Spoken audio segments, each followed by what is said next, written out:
Hey guys, Tonic here. I just got past rank 50 on my season scoreboard, and with that I would like to show off the two brand new Lite allies that came with this season scoreboard. The first ally that we're going to take a look at is Daphne. By day she is just a totally normal child that likes comic books and toys, but at nighttime she transforms into her alter ego, the Inspector. And then after that we're going to take a look at Maul. Maul is a very interesting talkative super mutant that is absolutely obsessed with his favorite superhero, Grognak. So first up, let's take a look at Daphne. I have her placed down here. Her setup is just kind of a little bench with some balloons, the toy stash box, a backpack, and this little bunny. And then talking to her, she does have some pretty interesting dialogue. I'm just regular old Daphne, but alright. Sometimes, to be honest, there's a lot of pressure to be as smart as the Inspector. Like the other day, I read something about the Inspector being intrepid? Pepper? And I wasn't sure what it meant.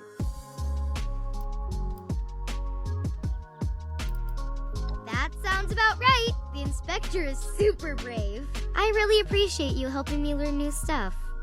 Because at the end of the day, I don't want to disappoint the Inspector or myself. She does also sell some things, and right here we can take a look at what she's got. It's pretty much just some toys, some board games, and every so often some magazines as well, or every single time I go in here is a magazine. They are different each time, and they are a little bit pricey. And lastly, for the daytime version of Daphne, she can actually increase your stats. She can increase your luck by 2 and allow you to hear the directional audio of magazines, which is a pretty good bonus. You can do these bonuses once per day, and then during the nighttime she has a different bonus.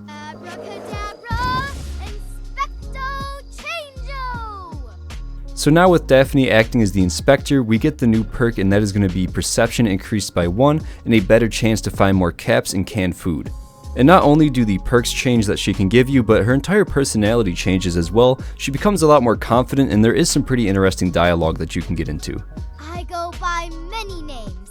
The Enchantress of Appalachia, the Wizard of the Wasteland, the Inspector of the Uninspected, and sometimes Daphne.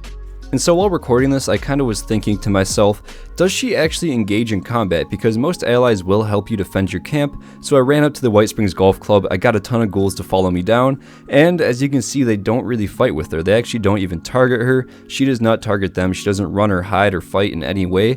So if you're looking for someone to defend your camp, this is probably not it, but it's also probably a good thing that this child does not engage in combat.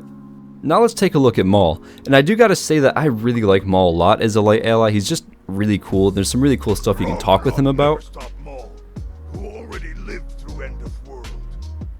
So when you go into here, if you go to I have some Wasteland encounters I'd like to discuss, you can actually talk about Mad Dog Malone, you can talk about West Tech, you can talk about other super mutants, and I'll do the Mad Dog Malone one. More like most dogs, but not this one. More like being mad, but not this kind. Maul hear about Mad Dog and find name confusing, but Maul not know what Malone means. Maybe it explain.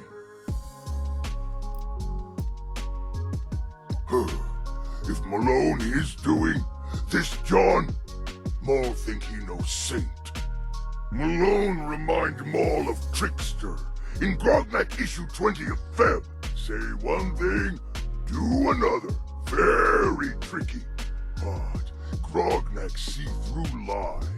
Maul do same when Malone try to sweet talk him with promise of killing humans.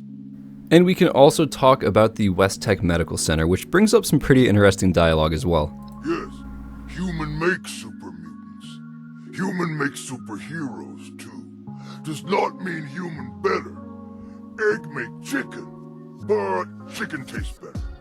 And here we have a ton of stuff that we can say, but I'm gonna go with humanity owes all super mutants an apology. Human have nothing to be sorry for. Human make Maul better, stronger, and more handsome. I'm not going to spoil all the dialogue because some of it is pretty cool, and I would recommend going in again, placing them down and just talking to them, getting all of the lore about this character. So going back here to the earlier stuff, if we go into I'm in need of your services. Maul will help puny human be less puny. So unlike Daphne that just sells toys and board games and comics, he actually sells all sorts of different meat, some plans and comics as well. Earlier I was actually able to get the Meat Cleaver plans off of him, which is super cool, and he does sell a few of the Grognak the Barbarian comic books, and again they are a little bit pricey but still not that bad.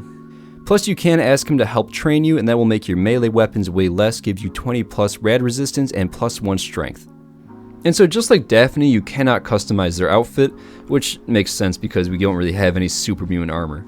And so here I'm trying to get this Rad Roach to come over to Maul, so that way we can see what kind of weapon he's going to fight with. Looks like he has a super sledge. So originally I went into this thinking that these two light allies wouldn't be too good because they don't really send you on quests and they don't really do too much, but after messing around with them I can find that their buffs are actually very strong, and I'm pretty stoked to actually be able to put these in my camp and be able to use the buffs that they grant. That being said, I do like Maul more than Daphne. I just think he's a lot funnier, has some more interesting dialogue, and then also his stuff that he sells I do like a little bit more. I was able to find some pretty decent plans in there, so I definitely think I am going to be placing him down in my camp. And if these characters don't really interest you too much or you don't really think they're that useful, I would still highly recommend that you place them down in your camp and talk to them. Whoever wrote the dialogue for these characters did an absolutely phenomenal job, and again, some of their dialogue is just really cool. I highly recommend you to go talk to all these characters. But that is pretty much going to be it for this video, so I do want to thank you all for stopping by and watching, and as always giving a massive thank you to all of the channel members: Networkgate, Golty, Indica, Robert Kennard, Wandering Wastelander, Esdeath93, Joshua Graham, Lanthar, Anna Reestes, Fallout McFly, Captain Awesome, Citizen Girl, Chad of Fallout 76 Podcast, Heather Henderson, Yosevated, Patrick Ruda, 23 Icefire, Jay Smith, Argent Deer, Brazza Devil Frang, Ice Cream Manny, Chris Decker, Theodore, Digital Aardvark, Lone Samurai OG, Diathan Gaming, Christy Mel Schwitz. You guys are amazing. I love you guys, and have a great day.